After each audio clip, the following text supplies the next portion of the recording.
মিলাদুন নবী থেকে বিরত রেখেছে আমার ভাইয়েরা। সেই এলাকার যুবকরা ওই টাইমে কি করেছে? হয়তো গীবত করেছে, অথবা গান গেয়েছে, অথবা দুনিয়াবি কোনো কিছু করেছে আর কি।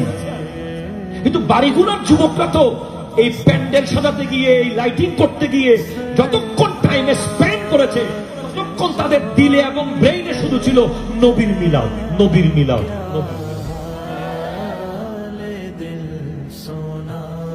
বেদাতের ফতোয়া দিয়ে বিশাল এক কমিউনিটিকে এই জায়গা থেকে দূরে নিয়ে গেছে।